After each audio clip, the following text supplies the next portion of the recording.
ஒரு கதை சொல்லிட்டேன் சார். சைலன்ஸ் ரொம்ப சத்தமாக இருக்குல்ல. நீ சிரிச்சா செம ஸ்மார்ட்டாக இருக்கு சார். ஆனால் முன்பல் இல்லாமல் நீ சிரிச்சா ரொம்ப கேவலமாக இருக்கும். சிரிக்காத, கேமரா ஆஃப்ல இருக்கு, செஞ்சிருவேன். என்ன என் கை கொஞ்சம் லேஸ் வாங்கிக்கும், அவ்வளோதான்.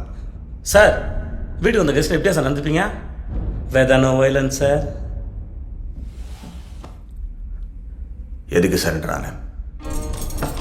ஒரு கதை சொல்லிட்டு போகலான்னு வந்தேன் சார்.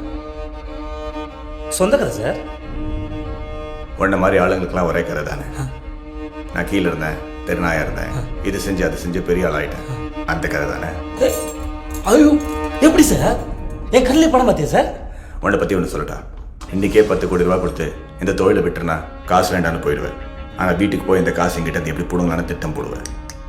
அதுதான் நீ. அதே 10 கோடியை உன் கையில் கொடுத்து என்னை விட்டுடு சார்னு சொன்னா விட்டுடுயா சார் நீ? என்னை வீட்டுக்கு போக சொல்லிட்டு எப்படி என்கவுண்டரில் போகலான்னு பிளான் பண்ணுவேன், அதானே சார் நீ? Good one. ஆனால் எப்படி பார்த்தாலும் நீ நானும் ஒன்று தானே சார்? ஏய், வால் இருக்கிறதுனால எலியும் பூனியும் ஒன்றாயிடுமாடா. சார் வீட்டில் எலி தொல்லை இருக்கிறதுக்கு தான் சார் பூனைக்கு மவுஸு. ஆனால் அந்த எலி பூனைக்கு பயந்து பொரியல் வந்து மாட்டிக்கிச்சு. எந்த எலியாவது பொரியல் வந்து தன்னால் மாட்டுமா சார்? அது சரி, சாதாரண எலி அது 16 கொலை பண்ண பெரிச்சாலியாச்சு.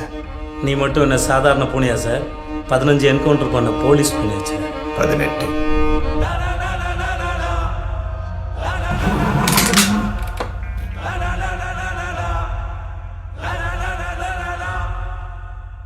ஒரு கதையில இவன் நல்லவன் இவன் கெட்டவன் சாய்ஸ் கொடுத்தா சூஸ் பண்றது ஈஸி. இந்த கதையில 2 பேருமே கெட்டவனுங்க.